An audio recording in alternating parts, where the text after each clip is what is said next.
who may not know the history of this place, I thought I'd say a few words.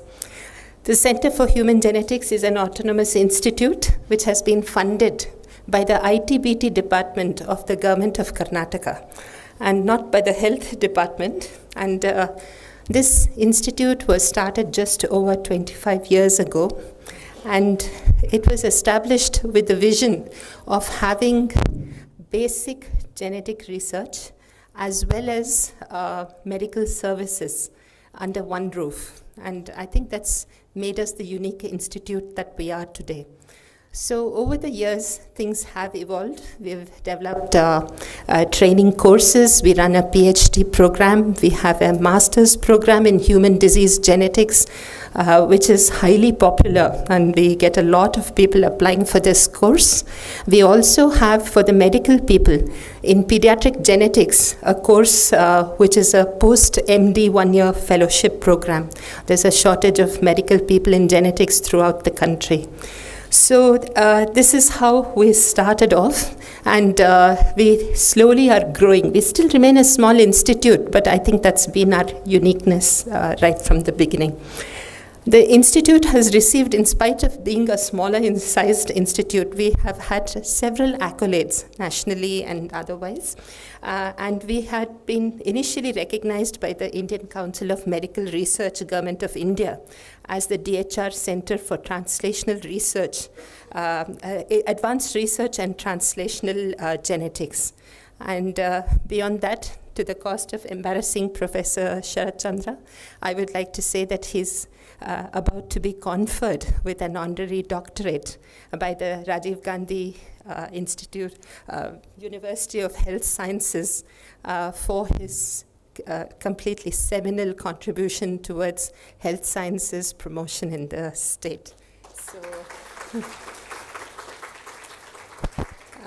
CHG, along with the Ministry of, has been recognized by the Ministry of Health and Family Welfare, Government of India, as one of the only 8 centers that were advertised initially under the National Rare Disease Policy, which was announced in 2021 as a Center of Excellence for Rare Diseases for the country. So we see a large number of patients with rare genetic disorders, and the clinicians here are responsible for diagnosis, therapy included, and we are looking at now innovative methods of how to treat these patients. The state government has recently selected and is beginning to fund us to set up a unit for advanced genome editing and gene therapy within the center.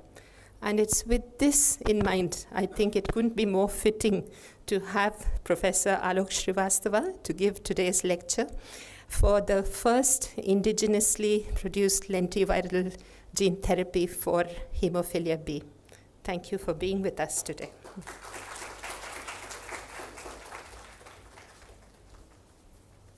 Thank you, Dr. Meenakshi. It is a great honor indeed to have Professor ALOK SRIVASTAVA amongst us to deliver the CHG Foundation Day keynote address on gene therapy for inherited blood disorders in India, from concept to delivery. Gene therapy is changing the way we treat genetic disorders, offering the possibility of long-term solutions where once only lifelong management was an option. As advancements accelerate worldwide, India has been building its own research and clinical programs to bring gene therapies closer to the patients. One of the key figures driving this progress is Dr. ALOK SRIVASTAVA, a clinician and researcher who has spent decades improving the treatment of blood disorders. After completing his medical training at the Christian Medical College, Vellore, Dr. Srivastava pursued subspecialty training in hematology at the Institute of Clinical Pathology and Medical Research at Westmead Hospital, Sydney, Australia. Until his retirement in 2024, he was the professor in the Department of Hematology, CMC Vellore, and he led the Center for Stem Cell Research at CMC, which was a collaboration between CMC, the Brick Institute of Stem Cell Science and Regenerative Medicine, Bengaluru, and the Department of Biotechnology. He is currently the Professor, Research, Head of the Hematology Research Unit at St. John's Research Institute, and consultant in the Department of Clinical Hematology at St. John's Medical College Hospital, Bengaluru. Dr. Srivastava's group has worked extensively on developing laboratory methods as well as clinical protocols that are applicable in developing countries, with particular emphasis on cost-sensitive genetic diagnosis protocols for a range of hereditary bleeding disorders, factor replacement therapies, especially for surgical procedures, and meaningful assessments of long-term outcomes. Their current focus is on establishing cost-effective models for prophylaxis, as well as novel therapies for various ailments, including sickle cell anemia. His most recent milestone, as Professor Meenakshi Bhatt just alluded to, came with India's first human gene therapy trial for severe hemophilia A, conducted by a multi-institutional international team under his leadership, which have shown remarkable results and has been published in the prestigious journal New England Journal of Medicine. He has over 400 scientific publications to his name and received numerous awards, which includes the esteemed Career Award from the International Society on Thrombosis and Hemostasis in 2024. Dr. Srivastava's accolades are too many to list and will probably require another lecture altogether from me. There are multiple today in India. India is witnessing significant advancements in gene therapy. There are multiple efforts underway, particularly in gene-modified immune cell therapies such as CAR T cells. And Dr. Srivastava plays a leadership role in this area by steering committees overseeing gene therapy regulations. Amongst others, he has been the chair of the National Apex Committee for Stem Cell Research and Therapy of the Department of Health Research, as well as currently he is the chair of multiple committees, including the Hematology Expert Group, Rare Diseases Consortium, ICMR. Professor Srivastava, we look forward to hearing about your scientific and clinical journey, along with your leadership role in setting up guidelines for the smooth conduct of research and technology transfer to industry, which I think is hugely beneficial to the Indian and global community. Sir, if I may invite you up, please. Thank you.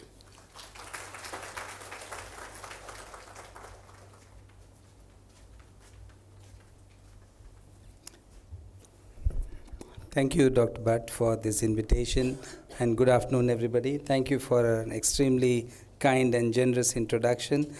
I'm not sure all of that is necessarily true, but thank you. It's been a great privilege to be invited to the CHG. Knowing Professor Sharat Chandra for, I don't know, a long time, 2 decades maybe, I had heard about CHG and the wonderful things that happen here. The short tour that Dr. Bhatt was very kind to give me in the last few minutes has really shown what a unique environment you have here for translational work, bringing molecular science to the bedside. And so it's a special privilege to be here today. Thank you for asking me to be a part of your Foundation Day in 2025. What Professor Bhatt asked me to do was to talk to you a little bit about our gene therapy efforts. And so in about 40 minutes, I have planned to share with you this journey over approximately 2 decades. What have happened in the last 2 or 3 years did not happen in isolation, and there were a lot of work done behind that to get to this point. So,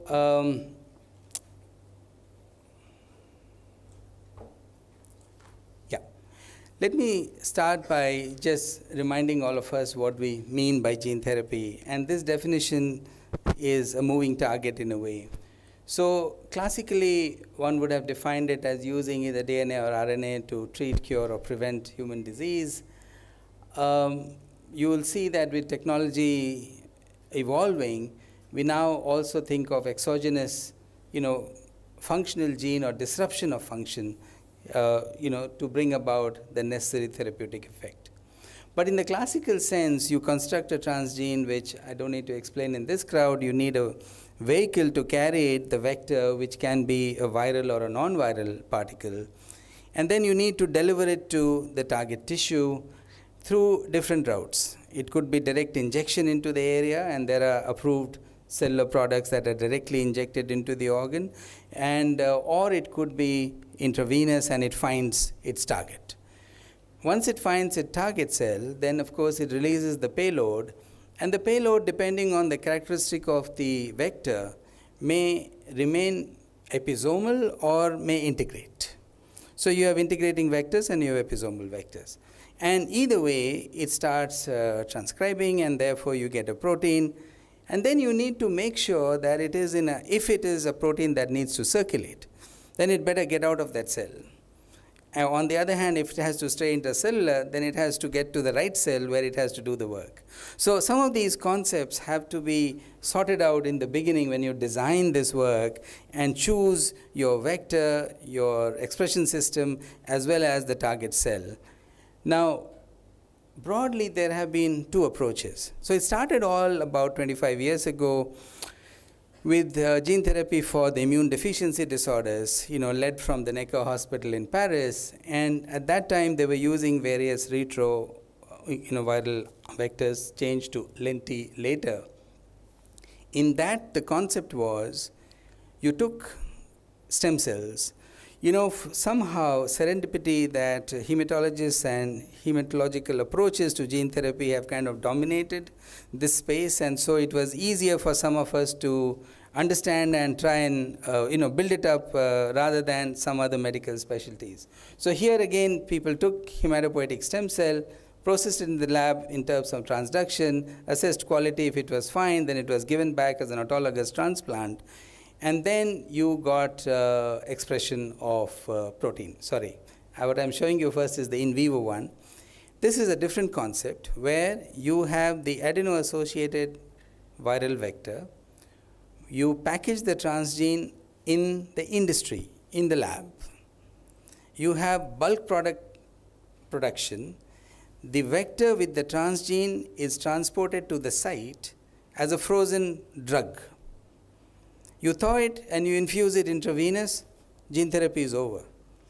So this is the approved 3 products for hemophilia using AAV technology.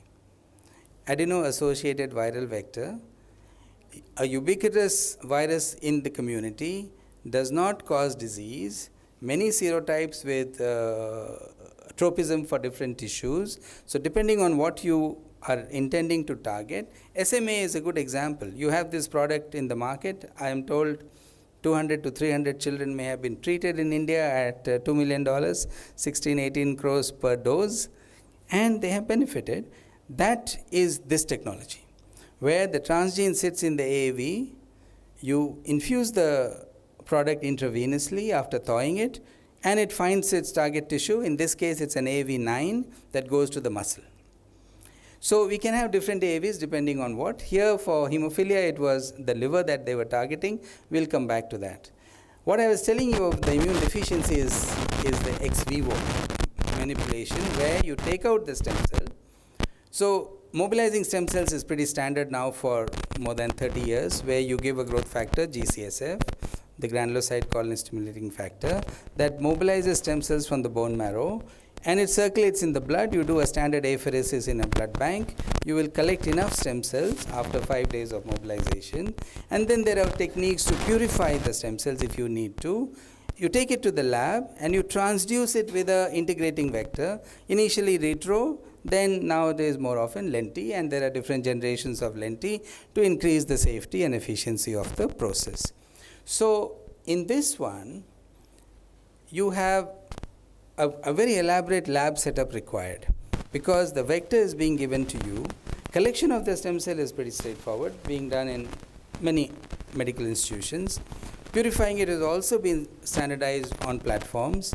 But after that, the transduction and ensuring that you get enough vector copy numbers within the cell to do the expression that you want it to do later is an art and not yet automated. So that's a fair bit of work. The major challenge in the AAV approach is that in this room in India, 70 to 90% of people would have been infected with some AAV serotype without disease. It doesn't cause a disease. And there's a lot of sequence homology in the capsid of these AAV serotypes. So if you get infected with one, you'll probably have antibodies that will cross-react with all the others. And if you cross-react like that, you're not eligible for AAV-based gene therapy, because when you infuse, it will get neutralized before it reaches your target tissue. So that's a major challenge on the AAV side, which is an advantage on the lenti side, because you're manipulating ex vivo, so the intravascular antibodies don't matter. And after that, you are giving a cell that is now carrying your transgene. So it goes as a transplant. So there are pros and cons of both these approaches. So with that background, let me just tell you stories of two diseases. One are the major hemoglobin disorders. I'm sure most of you are familiar with them, beta thalassemia major and sickle cell disease. These disorders are the commonest single monogenic disorders of humanity, and I'm sure you know, lot of children unfortunately are born every year. In India itself, somewhere around 8 to 10,000 maybe of thalassemia major, because we don't have effective population-based control programs. And that's another story and discussion in itself. And for sickle, it's larger number. We don't have good numbers, but maybe 15 to 20,000, maybe even more. So those numbers are being added every year. Allogeneic transplant, and we've been associated with that, having done the first one in CMC in 1991. Over now, 10 plus 25, 35 years in India and 45 years in the world. Less than 10,000 transplants have been reported. Less than 10,000 transplants are reported. So you can imagine the public health aspect of that is a big mismatch. You know, we are adding 10,000 thalassemia major, 15, 20,000 sickle cell disease in 40 years, plus we do less than 10,000 transplants. So there is need for alternative curative therapies, and that is where we talk about this option, where you take the stem cell and you modify.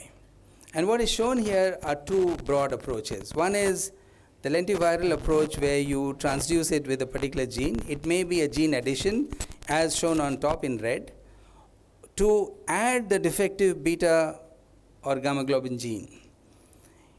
Or you shut down something, which is the BCL11A. It's a transcription factor that shuts down our gamma globin gene after birth. And if you shut down this negative transcription factor, then the gamma globin gene starts functioning again, and we'll come back to that. So those are two approaches. And then, of course, the whole genome editing, mostly focused on shutting down BCL11A. Instead of with a lenti transgene, you're shutting down with a gene editing approach. Nowadays, you can also do gene editing based single nucleotide correction, like in sickle cell disease. Okay? So with that broad approach, essentially what this cartoon is showing you on top is the ex vivo manipulation. So you took the stem cells, you manipulated it ex vivo with a lentiviral vector, added the transgene. Below that, you see the electroporation method for gene editing. So there are platforms available now where you can scale up from 1 million, 10 million cells to a few 100 million cells for the clinical transplant. So one is a lab-based transduction, other is an electroporation system. And what you see here are the different options. Mostly in terms of the viral, it is the lentivirus that is predominating, and in terms of the gene editing is the CRISPR-Cas9 approach, and I'll come back to these. But broadly, this is what gene therapy for the hemoglobin disorders is based on. And we have approved products. So we moved from there to the first approved product, and this was in 2018. You see that publication in the New England Journal showing that not the most severe thalassemia major, but you see it says non-beta 0, beta 0. So the thalassemia intermediate types, they could get a 2 to 4 gram rise in hemoglobin so that they could become transfusion independent. So this got approved by the EMA in Europe in June 2019.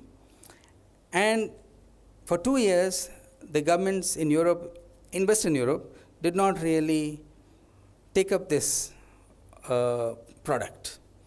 So 2 years later, Bluebird Bio, which was the company sponsoring this study, withdrew it from Europe. And maybe the cost of this was even challenging for Western Europe, 2 million. Okay? So they withdrew it, and they did some more trials. And then in 2022, they presented it in the US FDA and got approval. Again, you see gene therapy for non-beta 0, beta 0 genotype. So not the most severe, but people who may be a little milder, okay? And now with their improved vector technology as well as the gene modification in the lab, you see the average gene therapy derived hemoglobin has gone up from 2 to 5 grams to 8 plus grams. But even now the approval, because they had not tested it, was only for non-beta 0, beta 0. It got approved in August 21 and at a little higher cost in the US. And this is still in the market, but we'll come back to how it is doing. Now, as I said earlier, there's also the approach where instead of replacing, so this is gene replacement. They are putting a beta globin gene. Your beta globin gene is non-functional, you put the beta globin gene. Now, instead of doing that, you can use an shRNA transgene, use the same lenti platform, and shut down BCL11A. Now, we'll come back to the BCL11A, and with that, you see the data again published in 2021. First 6 patients, all of them are showing good rise of hemoglobin F. So, just to remind you with this cartoon, we are born with hemoglobin F. By 6 months, this BCL11A, along with a few other transcription factors, but this is the main one, starts shutting down the gamma globin gene. So F starts dropping. The blue line dropping there is the F dropping. And the adult hemoglobin, the alpha beta, the F is alpha gamma, this is alpha beta, starts rising, so that by around 1 year, we have brought down the F to 2 to 3%, and the rest is all adult. So here, what they've done is used an shRNA to knock down the BCL1A transcription factors, and good results. So this has proceeded further, and we'll talk about this. So in my group there at CSCR, R.V. Shaji is one of the scientists who created all these vectors. We collaborated with Emory University for the addition vectors, but the shRNA vector was totally designed and prepared at CSCR.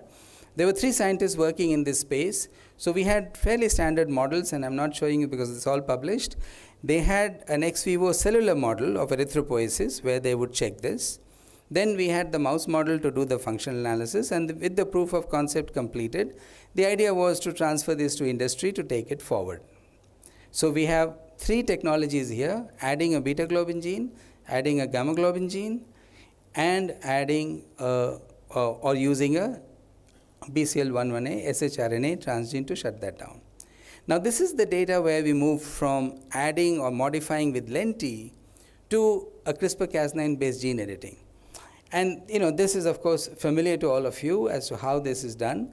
Now this is the data from just 2 patients published again in 2021, 1 sickle and 1 thalassemia major.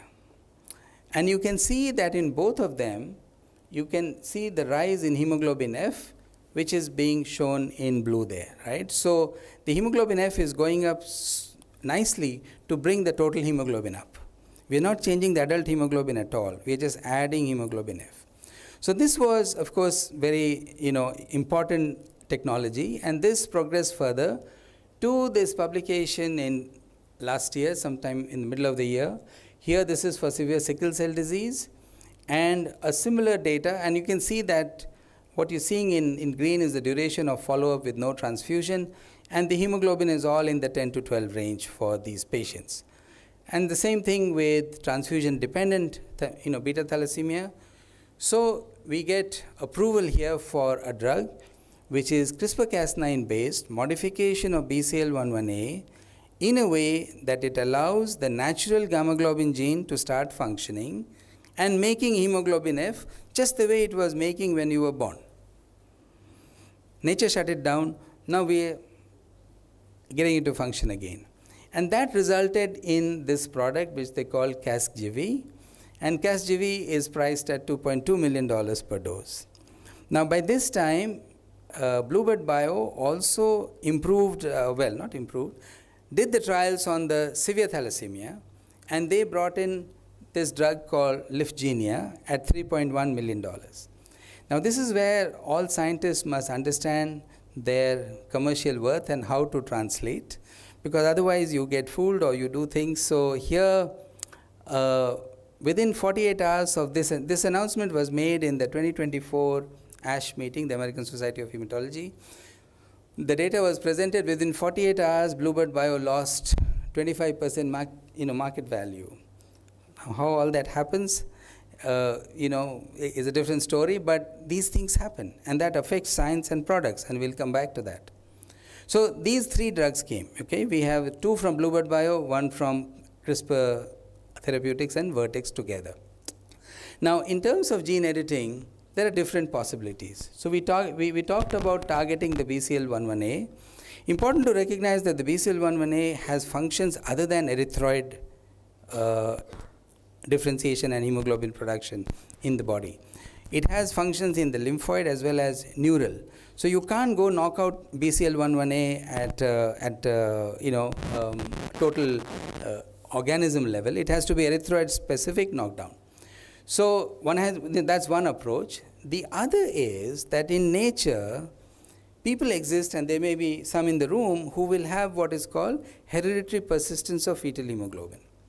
So some modifications within the beta globin gene cluster leads to a persistence of fetal hemoglobin.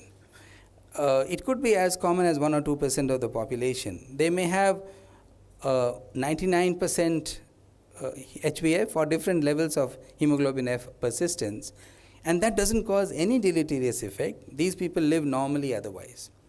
So one of our scientists, Sarvanabavan Thangavel, tried to modify this and take this approach to creating deletions within this regulator element so as to increase hemoglobin F, similar to naturally occurring variants. Now, you could say, why should he create a unique one? He can use one of the natural ones. Can you patent it? Can you take it to the drug? No industry will take it if you don't have patent. So you have to design your science intelligently, that you have something that the industry will be interested in for you to bring it to the market as a product. Okay? So the science alone will not work. You have to see the next steps and see how to take it forward.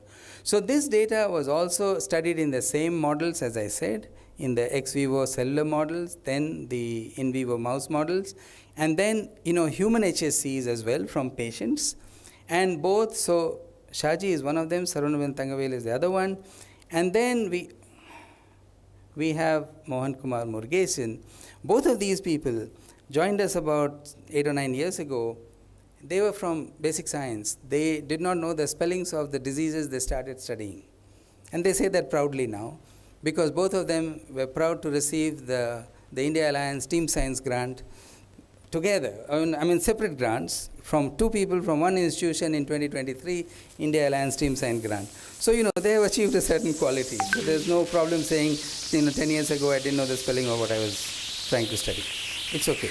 Okay, but so what Mohan has done is to use a different approach, not the double strand CRISPR-Cas9 base editing, but both base editing and prime editing, which has its advantages and challenges, and we are learning more about it as they get translated. And he has also targeted BCL11A in different ways. I'm not getting into details. All of these are published and patented. The important thing is whatever you do, if you want to translate, take it to the clinic, take it to industry, the first thing they ask you, who's the owner? Who owns this? Okay, then we talk. Otherwise, okay, it's a good paper. Okay, so anyway, we have 4 technologies here that are possible to use for thalassemia major. The tragedy is that all this was ready by 2021-22, it's 25 today, and it's not yet transferred to industry, because when it is government funded, it's very good. There are processes that delay these things ridiculously. And what should have been in clinical trials now is still being figured out as to who should take, how it should be given, and what can be done with it. So that's a tragedy. The success is having these technologies which are matching all the clinical trials and products in the world, industry willing to take it up, but there are gaps in between that have not been bridged. So we leave thalassemia major and sickle cell disease there and talk very quickly about hemophilia. This is much rarer, okay? And in India, basically you expect about 5 to 10 per 100,000 population. And so, maybe 100 per million. So in India, you would expect for 1.4 billion people, maybe 1.5 lakh people with hemophilia. I started this registry in the late 90s, and the Hemophilia Federation of India, it's an NGO that manages this registry, and we have about 27,000 people registered on that. We know one of the largest numbers in the world, but still there's a lot of under-detection. When you have severe disease, you obviously cannot control bleeding, and there is spontaneous bleeding into joints and muscles, and because of which, by your teens, you have a lot of musculoskeletal dysfunction. Most of these children can't really take part in sports, and even normal activities become a problem. So the classical treatment has been to replace the protein, and the protein replacement has now been modified by other hemostasis drugs, which I don't want to get into, but these are all expensive. But all the advocacy, and this is, I tell you, for those of you who are in the rare disease space, this advocacy is one of the best examples of success in terms of more than 20 states in India have a line item in their budget for hemophilia. It may be varying from 5 to 90 crores, okay, and it's part of the NHMPIP that I'm sure those who are clinically oriented here understand, that you have to negotiate with the central NHM, how much will state give, how much will the center give, but it's a line item. So nobody can take that away, and that's the advocacy. So in all, about 600-700 crores in different states are being allocated for buying products for hemophilia. And this is recurring because you have to replace for life. So obviously one can look at the option of making it into a gene therapy if possible. So here, the severe disease in terms of biology is when you have less than 1% factor 8 or 9. Now, the normal factor levels for all the protein factors in our body is 50 to 150%. So you have to be really low, almost absent protein. And what you see on the left is data that if you have less than 1, you bleed 3 to 4 times a month or more into your joints and muscles. So you can imagine the life of these patients, these families, as well as the cost of treating them so frequently. So you have to give them treatment before they bleed, which is called prophylaxis, so that they don't bleed, and that becomes expensive. Now the question is, earlier we had products which would allow us to reach only this 1%. So 2 or 3 times a week you have to give intravenous infusions of these proteins, factor 8 or 9, to make them not bleed. Then we got better products, and the question was, what should we target as the protein level where gene therapy can be called successful? So then people observed the milder varieties of these conditions and found that those who had 10 to 12%, and that's the second base data, their spontaneous bleeding is almost zero, even with not very competitive sports activities. So the target for treatment became 10-12%. And then in US, they collected data from the entire mild range and said, at what point, all of us have more protein. We don't need 15 grams of hemoglobin to live, right? We can live pretty well as thalassemia minor with 10 or 11 grams. Nobody will call it normal, but they live normally, almost. Like that, in hemostasis, 50 to 150 is normal.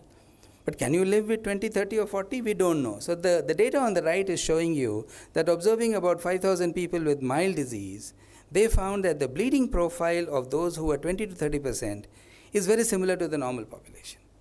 Now, why are these numbers important? If I make a drug, gene therapy, if I get only 5%, okay, he'll be better, but he still has challenges. If I get 10%, he's even better, but not normal-like. But if I get 20 to 30%, he's almost like normal. So that's the significance of this data. So hemophilia became a good model for gene therapy also, because even 1% rise will make a difference in your clinical phenotype. If you get 5%, it's great. But if you get 400%, you will have thrombosis. Okay, so that's also, you don't want to go there. Okay. So this story started about 20 years ago when the first gene therapy trials in India were happening, and we had a clinical profile where people were willing to look at us even then. And it was at this time that we made our first attempt to bring gene therapy for hemophilia in India. Okay. So we filed an application. This was a sponsored study by a company from San Francisco, and they were not getting enough patients in the US. So we were the only site outside US selected at CMC Vellore in 2004. The DCGI had no clue what gene therapy meant, and we filed an application. It took about 2 years for them to respond, but what happened at that time, and this is another lesson that I'll come back to. The trial closed in 6 months, and I'll come back to why it closed. So this was an AAV2 where it was very invasive. At that time, scientists, the world did not know that AAV had natural tropism, and you could just infuse intravenously and get to the organ naturally. So here, the people who came to inspect us checked our radiology suite and interventional radiology, and can we cannulate the hepatic artery and infuse it right into the liver. So they checked all that, and our interventional radiologist passed the test, and so we were selected as a center, and we made the application. Then we had to screen people for AAV antibodies. So this is just data of people from around the world who were screened, and the circled one is a patient from India who was screened. He went to Stanford for his first gene therapy, and this fellow had combined 9 and 11 deficiency. So for 11, you don't have a concentrate, you have to give plasma. So we had done all kinds of surgery and treatment for him, giving plasma. Nothing had happened to him, but in Stanford they gave him plasma, and you get a reaction sometimes to blood transfusion called TRALI. It's transfusion related lung injury. Okay, so this fellow got TRALI and landed up in the ICU. A happy fellow who was for gene therapy tomorrow gets plasma today and lands up in the ICU on a ventilator. So that stopped. He went back second time to CHOP in Philadelphia and got his gene therapy. It was the lowest dose. He did not show response. So that's the norm. In all gene therapy phase 1 trials, the first lowest dose is only to check feasibility and safety. The poor patient knows very well that 99.9% he is not going to respond. He accepted it, he came back, and that was it. Now, the problem here was that two things were not understood well. Number one, that the tropism for AAV2 for the liver hepatocyte was not the best, and that we learned 5-10 years later. More importantly, what was not learned was that this was leading to an immune response. So the AAV2 at those high vector genome doses was infecting the hepatocyte. But after processing, that capsid got expressed on the hepatocyte, and the T cells recognized that and came and destroyed the hepatocyte that had been transduced by the... So in the 2 or 3 patients they treated, at 4 to 6 weeks they got expression of factor 9. At 8 to 10 weeks the expression disappeared, and the patient got a mild hepatitis. So Nature was not kind, Nature journal was not kind to these people, and they said, go and learn immunology and then you come back and do gene therapy. So they went back to learn immunology for 5 years, and then by that time we had established collaboration with these two groups to try and develop gene therapy in India. So this is around 2010. The CSCR was there, and we were looking for collaboration, so I'll come back to this later. So the immunology was learned over 5 years by studying not in the mouse and dog models, but taking it to non-human primates, because that immune response was not seen in the mouse and dog models that they had studied earlier. In the non-human primate, they could see that, and so all Amit Nathwani, he led that. This is an Indian origin person from the University College London, and he led these two trials in 2011 and 14. This was a collaboration between University College London and St. Jude Children's Cancer Hospital in Memphis. Long and short, this was AAV8 now, and they could show a 5% steady level. So this was considered a major advance at that time, and people were hoping that this would become a product. But again, between the politics of science and business, University College London handed this over to a company in Europe. They were trying to develop it. They were too slow. By then, other products came, and the enthusiasm for this technology went down a lot. Plus, the factor 9 transgene here was the wild-type transgene. Now, there are natural variants of factor 9 transgene which express 5 to 8 times higher. The expression is the same. The activity is 5 to 8 times higher. That's called factor 9 Padua. It was discovered in a family in Italy in the place called Padua. So factor 9 Padua, for the same protein level, gives you 5 to 9 times higher activity. So this 5% will look like 40% if you had used the factor 9 Padua transgene. So after this success, everybody else shifted to Padua. So who will want this gene therapy now? So this kind of, brought the proof of concept, but did not rapidly progress to a product. Now, our collaboration was continuing between the University of Florida, Emory University. So, University of Florida were experts in the capsid. The the Emory University were making the transgene. We made a transgene. I don't want to get into details. This is also published. And you will, it was similar to what was used by Amit Nathwani, but with major differences. And this was our second attempt. So, we got some excellent data. And we moved from AAV, first one was AAV2, this was AAV8 that Amit Nathwani used. We went to AAV3. Why did we go to AAV3? We went to AAV3 because AAV3 has the highest tropism for hepatocyte, human hepatocyte. Zero tropism for mouse hepatocyte. And therefore, everybody else had ignored AAV3 because in the mouse, you get no transduction of anything. It doesn't infect any cell. There's a reason for that. So this study was done, and we showed that this vector was very good. And at that time, we were collaborating with, till today, there is no AAV vector production clinical expertise in the industry in India. So if you want to make, you have to collaborate somewhere. So we were collaborating with the Powell Gene Therapy Center at the University of Florida in Gainesville. And they had made 8 products for clinical trials in the US. They were the leading academic GMP manufacturing center in the US for gene therapy for AAV. Unfortunately, they failed with AAV3. They had never used AAV3 before. They failed.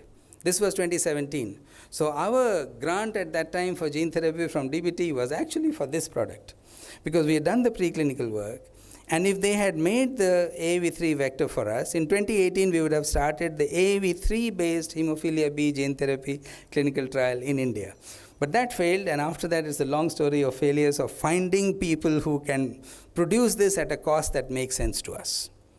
So where it stands now is that finally we have agreement directly between an industry in India and the university, and it's, as we speak, the production of AAV3 vector is ongoing in India at the moment. So if that passes the test, then we may actually initiate a clinical trial. But a very similar vector. Now, by this time, Amit Nathwani, with the funding from the Wellcome Trust, has established a company in UK called Freeline. And Freeline collaborates to use a very similar, they've called it AAVS3, but it's essentially very similar. And again, without getting into details here, this was published in 2022. You can see that, right? With very good results in AAV, in hemophilia B gene therapy. But see the tragedy again, 2 months after this publication, the company withdraws this research program and says, the market is not big enough, we will not earn enough, we will not have enough space in the world, so we will not proceed any further with this program. So this gets withdrawn after a New England Journal novel AAV vector. Okay? So it's all very complicated, this space. Program withdrawn by sponsor. But Biomarine used AAV5 in very high dosage and got this approval in 2022 for the first hemophilia A gene therapy. The challenge with hemophilia A gene therapy has been that these levels, you see the first year levels are very high. You see 150, 200 numbers on the left, on the y-axis. Those are the factor levels. But you see how they are dropping over 4 or 5 years. So that at the end of 4 or 5 years is in the 5 to 20% range. And that's not exciting enough anymore. In 2011, 2014, 5% was good. In 2025, 5% we have doubts. So it is still a product, but not doing very well. So what does Biomarine do? It is a registered product. I'll come back to that. Factor 9 story is better because, remember, we are pushing the hepatocyte to do something it is not done. It doesn't make factor 9, it doesn't make factor 8 normally. Endothelial cells make factor 8. So the hepatocyte is not doing a good job over a long term. But in factor 9, it is the natural place for production. It is stable expression. 2 products are approved. So now today we have 3 products for hemophilia A AAV-based gene therapy between last 2 years, 3 years. Now, this was the good news. The bad news is that first Pfizer withdraws Bequez, saying it is an approved product, but the market is too big. Our workforce to market it costs more than we sell, even at that price. So they withdraw officially. This is the story in the last 6 months. Various big manufacturers are withdrawing from this space, okay, even at that cost. Roctavian is still in the market, but Biomarine has said they will only market in USA, Germany, and Italy. because the other governments did not even bother to talk to them for last 2 years. So you see the mess here, okay, that you develop technology, you do the clinical trials, you get even regulatory approval, and then the market says, no, this is too expensive, we can't afford it. Even in the West, it's not India. Okay, this is the story there. One slide to just show you, we've done extensive studies on antibody titers against AAV in India, and for 3 serotypes that we were interested in, 3, 5, and 8. And you can see in red that there is a very high prevalence of anti-AAV antibodies in our community, and therefore we were looking for other technologies. I explained to you in the beginning that if we were all anti-AAV negative, we could have AAV vectors infused in the vein, in the OPD, and gene therapy is done. And that is how we've been discussing with the Emory University at this collaboration. And that brings me to the last part of this talk, is the technology that we were discussing. So here is a 3rd generation self-inactivating lentiviral vector. We have a transgene that has been specially designed to increase expression, and a sequence that allows secretion from the cell much better.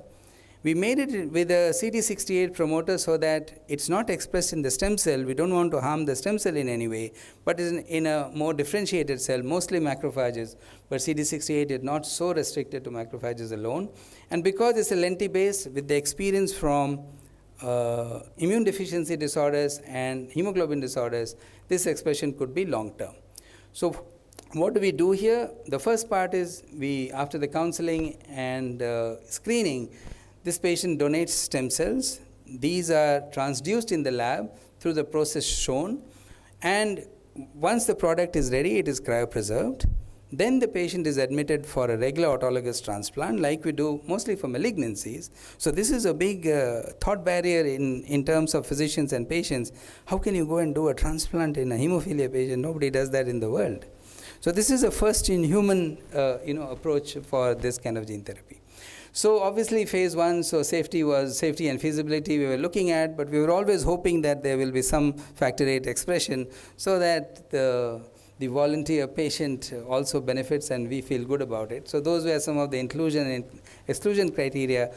Basically severe hemophilia A, 18 to 45 years, and no inhibitors, no antibodies to factor VIII. This 18 to 45 is interesting because we wanted to use much older people first, people who have, because this could lead to infertility when you do autologous transplant, and I'll come back to that. When we talk to the community, the patient community, because we have very close links with them through the Hemophilia Federation India, they said, no, younger people want to get into this, you cannot keep 30 or 35, it has to be 18. So we put a protocol modification to the DCGI and we changed the age based on the response from the community, and we made it 18. So we collected stem cells as we do. Usually we kept an aliquot unmodified because in case we had messed up the stem cell during the transduction and they don't engraft at all, what will happen? So we have to rescue them with their unmodified stem cells. This was our transduction, this was our conditioning protocol, again pretty standard in this space. Different because we used triosulfan for the first time, but I will leave that detail.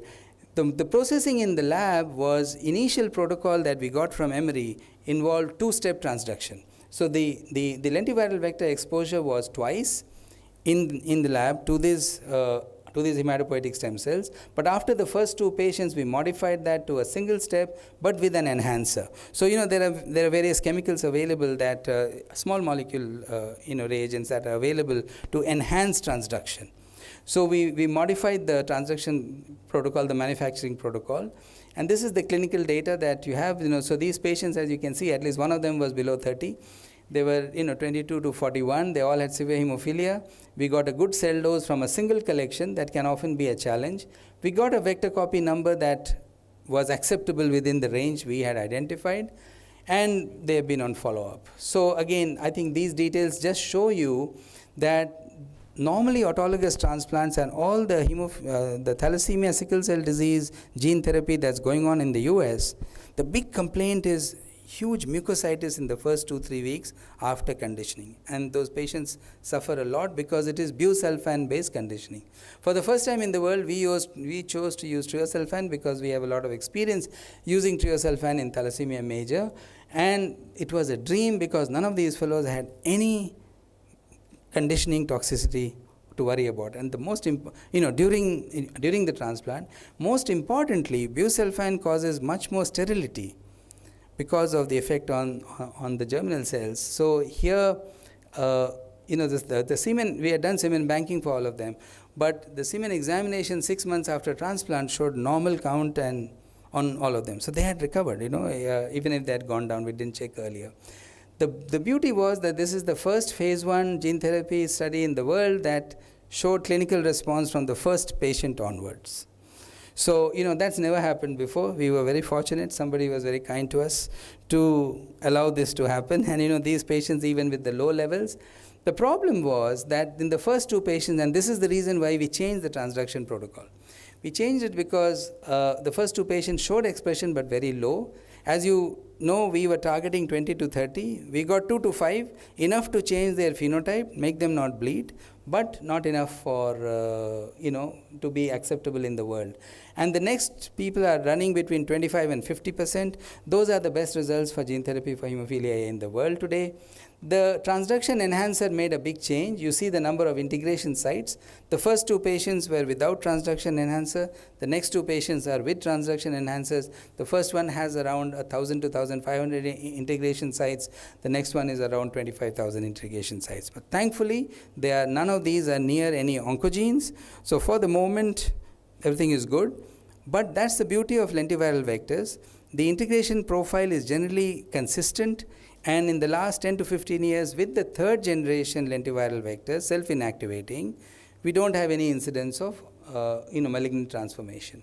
So the question was, could lentivirus overcome all the AAV gene therapy challenges? And at least the New England editorial thinks we may be able to do that, but it's a very cumbersome process to go through. All the people at CMC and CSCR, our collaborators, DBT has been amazingly wonderful for the funding that we had to get us to this point. And this was really the vision of Dr. Bhan. He caught me in 2004-05 and pushed CSCR onto us. We did this, and he made an interesting statement, an experiment where failure is not an option, because this was the first public-private partnership of a certain kind in 2004-05. And Minister Jitendra Singh made this announcement on the National Science Day last year on 28 February about the first human clinical trial. Last week he made another statement about the same thing, in a slightly different context. And, obviously this is a space that we have to tread very carefully. Technology is only one part. Bluebird Bio was valued at 10 billion about 2 years ago. It got sold, I think 2 or 3 months ago for 29 million. Somebody in Bangalore could have bought it easily. Okay? So that's the problem when you don't know how to make a business case out of this technology. Okay? And we now have the Bio E3 mission of the Government of India. Obviously, we need self-owned technologies. Self-owned and patented technologies, and if you're borrowing like we did, then you must have freedom to operate. So we did the phase 1, phase 2 with the understanding that if it is successful, we will own it and we will manufacture it in India, and that's exactly what's happening now. But the question is, why has that manufacturing not happened already? And as far as I'm concerned, I'm impatient, So why is it not in phase 2 already? And that's a tragedy. So these are the technologies we developed with the funding from the DBT over the last 7, 8 years, 10 years. All these are ready for clinical trials, but not one is in clinical trial in India. And that's a total failure of the system. As far as I'm concerned, it's a national shame. Okay? And we need to obviously develop processes that don't block technologies, but allow them to develop. When scientists like you will make this and you want to see it move forward, and then there are all kinds of obstacles created. So let me, there is a lot of positive here, a lot of challenges. There's a lady called Poonam Malik. She's a pediatrician who works at Cincinnati Children's Hospital, has been involved in trying to develop gene therapy for thalassemia sickle cell for 20 years. So about 10 years ago, when I met her at a meeting in SGPGI in Chandigarh, she said, "Oh, welcome to the Valley of Death." So, gene therapy is a valley of death. Very few people come out with successful, sustained products in the world so far. And you see what has happened to some of the AAV products, to the Lenti product, what happened to Bluebird Bio. You know, they go up and down. And then. So we have a role to play. We can manufacture at scale, we can manufacture at cost, and offer to people in a way that the world has not done. But our processes must not block us. So let me end on a positive note. We have established an Indian Association for Cell and Gene Therapy in about 2-3 months ago. We are learning how to move forward with it, but you're all welcome to join if you're interested in that space. With that, I want to thank you for your attention.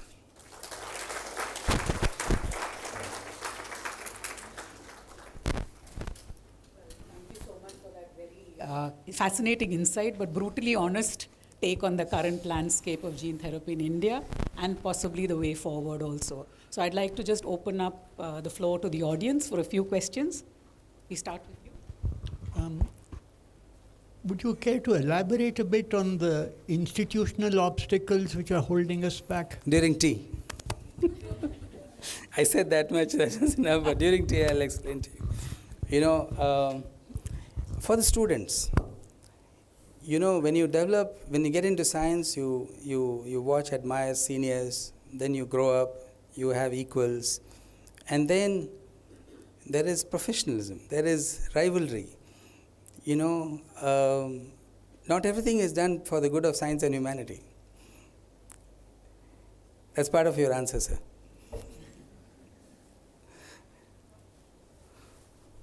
So you have to be careful, you know, how you tread, and the leadership of the institutions, how they do, what they do, all that matters, unfortunately. Thank you for a wonderful talk, sir, and it kind of also gives us hope that these things are possible in our country. So I'm a dermatologist, and as we had a brief chat just before your talk, the first gene therapy for epidermolysis bullosa was approved in the USA in 2023. That utilizes a herpes simplex 1 vector, and the place where these home in, it's the skin. So from your experience, what do you think the logistical challenges for that I tell you, I'm not familiar with that technology. How are they infusing it, or how are they delivering it? It's topical application in a gel form.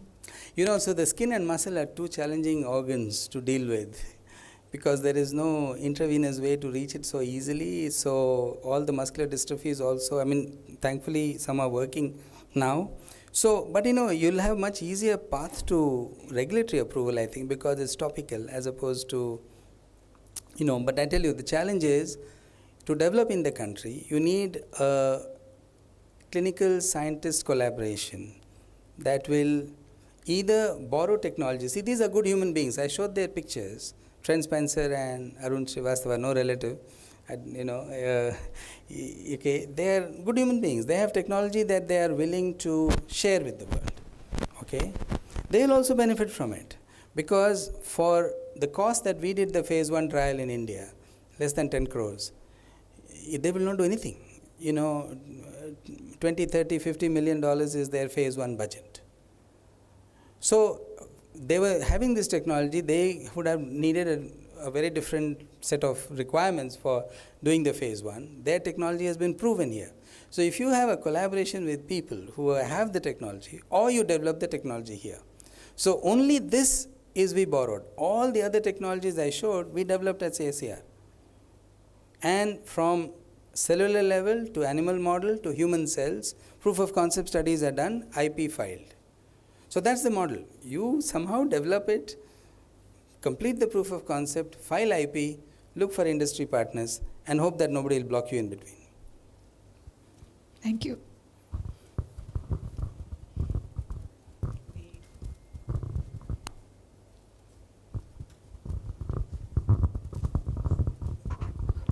I mean, it's an awesome journey. Too many questions or no question is my mindset at this time. But stepping back from this, I have 1 or 2 technical points I'll ask you, either T or now. Genetic disorders, even if you're treating them by therapy, under whatever label, are ahead of you because the person has passed it on, right? So with the costs you are mentioning and the kind of challenges you are indicating, both on the science side getting solved, but many, many more to overcome. And the economics, financial side and government side is 25 years or more journey for you. Where do you see where we are 25 years down the line?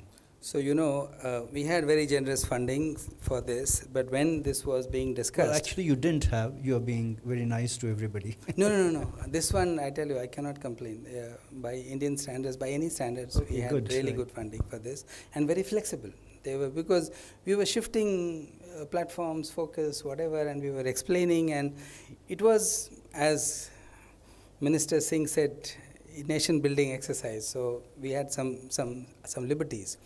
But you are absolutely right about that. So, I said to them, I don't want to, we've been doing transplants for thalassemia, sickle cell disease, and we know how futile, even though we get a lot of claps and praises for doing a large number of transplants, I know how futile it is from a public health perspective.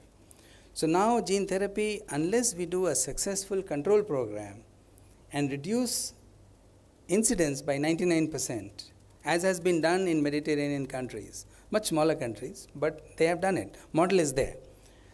I don't want to do this gene therapy research. So we got an equally generous funding, never before in the history of this country, given from Department of Biotechnology for an outreach field program. And we went and did a collaboration with the government of Orissa for 7 years, 2017 to 2024, and established a model for comprehensive control, a comprehensive model for control of thalassemia, sickle cell disease in a state with very high prevalence. For the first time, our obstetricians trained 7 or 8 government medical colleges in chorionic villus sampling. So here, the state government was very proactive, amazingly proactive.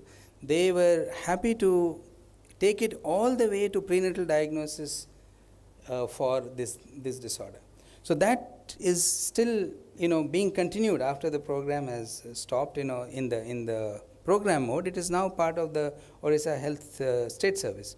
So you're absolutely right. Unless we reduce these numbers, at least on the thalassemia, sickle cell disease side, we cannot be doing 25,000 gene therapies for babies born every year. Yeah. I mean, I realize the challenges is a Herculean task. We're meeting in CHG. I want to mention that BCL11 was a very genetic finding, as you know. It was a big GWAS hit. Yes. From a Tunisian family, yes. Worked up by. But interestingly, you sort of touched on that and moved on. It is the top hit for generalized epilepsy also. Sure. That's what I said. It has other functions. With very, very, very significant score. So what you do does not touch brain at all, obviously. That's why I said you have to be erythroid specific in the approach you take, because it cannot affect the lymphoid and the neural system, where BCL11A has critical functions, and therefore your targeting has to be erythroid specific. In this case, it becomes easier because it's being done ex vivo. If we were putting BCL11A, in vivo, targeting BCL11A in vivo, that will be more challenging. Here you're taking out hematopoietic stem cells, so you're not touching your neural tissue, or you're worried about the lymphoid in the hematopoietic stem cell, but you're making it erythroid specific, so the lymphoid goes fine. So both in animal models and in about 2 years of follow-up of the human patient, 2-3 years of follow-up, no challenges from a lymphoid perspective. From this side. Maybe I'm mixing up, but I read somewhere that patient got into a status epilepticus and had to be handled by anti-seizure medications to titrate it down. In this particular trial? No. Not that I'm aware of, no. If you can. Hi.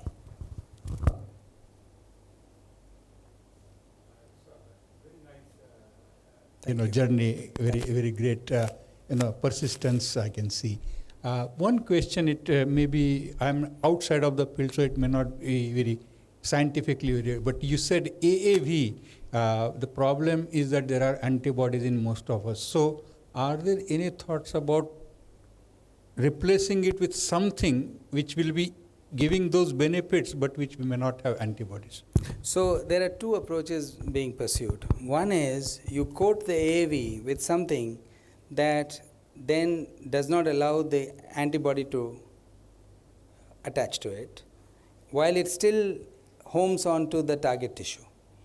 So that's one approach, and something as simple as albumin coating is being considered, among other things, polyethylene glycol, different kinds of coating. And the other is, you simply destroy the IgG in the human being for 48 hours, 72 hours. So there are enzymes available already, and it's been used in renal transplant. There are clinical trials with it, where you can infuse this enzyme and all IgG will be destroyed for 2-3 days, and then it starts building up again. But that's enough for your vector to go to the target tissue. Both of these are complicated, not yet standardized for clinical use, but possibilities are exactly what you're saying.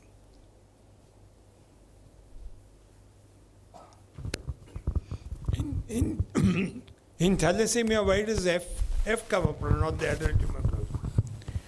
So the adult requires alpha and beta globins. Yeah. The beta globin is diseased in both thalassemia major or sickle cell disease. Okay. So there is not enough of the beta globin. And F was fine when we are born. It shuts down by 6 to 12 months. So if we initiate the gamma globin gene, which was shut down by one of the transcription factors, then the natural F comes back. And that can be very efficient, as opposed to putting a new transgene, making it to function to make enough protein. You are actually switching on the natural gene, which was switched off by the transcription factors. Right. And the ways to shut down or knock down BCL11A can be through a viral vector, shRNA, or through CRISPR-Cas or other gene editing technologies. In fact, there was a company trying zinc finger nuclease also, but it was less efficient and they stopped. So finally, only the CRISPR-Cas9-1 went into the advanced clinical phases. But that doesn't switch on to adult hemoglobin. There are normal. Doesn't switch on to? Doesn't switch on. Or the normal. It is done process ex does not vivo, so you take the cells out. Yeah, but you treat it ex vivo in the lab, just like the lenti. Yeah. Instead of doing lenti transduction, you are doing electroporation on a different system to bring about the CRISPR-Cas based gene editing in the BCL11A gene. I'm just going to allow maybe one more question, and then I'm sure. Thank you, Professor Srivastava. Just a very straightforward question. Why should it be so expensive? Am I missing something here? Is it just the clinical trials that is really sucking in all the money? I mean, the reagents are cheaper, the machinery is there, and new technologies are coming up every day. So, why should it be so you're expensive? getting into philosophy of and the health economics. So there are two ways to calculate this. One is what they call value-based pricing. So the way that 2 million came for the first sickle cell, thalassemia sickle cell, the cost of looking after a patient in US from birth to lifespan for these diseases was calculated at $4 million. So if I give you a drug where the state, the country will save $4 million per individual, how much should I charge you for it? I may produce it for whatever amount. So they said $2 million is actually a very reasonable price. That's how health economists decided, and this is all the way from Harvard. Okay, we don't agree with it, obviously. Okay, and then there is the cost plus model. You work out how much you spend on your research. All of these, 90% of these are not industry research. 90% of these are actually academic research transferred to industry, funded by NIH and others. So finally the short answer is greed. Where is the limit to human greed? Nations like when I was a child, I used to go through Hazaribagh National Park and say the tiger never kills for man does. The tiger never kills for greed, man does. Okay, so it's just that. So that is why we have an opportunity in this country, we supply. See, the same for anti-hepatitis C drugs, a small molecule. The cost of production is, less than $100. So just ending, that if you had a wish list of 2 things that you could make your thing come into clinical trial and into the patient, what would it be? You know, I was doing the passing on the torch lecture in CMC. When you retire, you do that. So one of the things in the Bhagavad Gita is, do your work and don't expect rewards. I added a sentence to that. Don't stop me from doing my work. Okay, so here there are people who don't understand, who sit in leadership positions and won't let you do what you are privileged to learn because you have learned in whatever way you did. So just let us do what needs to be done.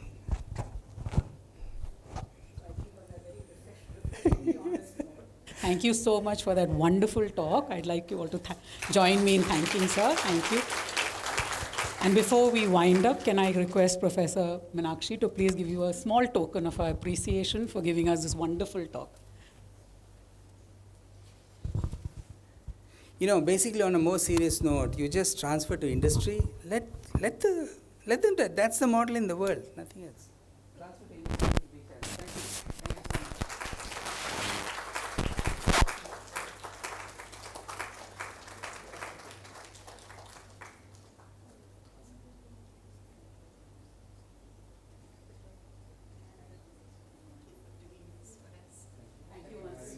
Professor Srivastava, wonderful talk.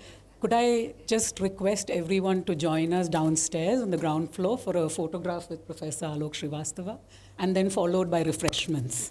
And if we could reassemble here at 5:30. At 5:30 for I think a wonderful play that we're all going to witness, followed by dinner in the CHG lawns at 7:30. Thank you.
you.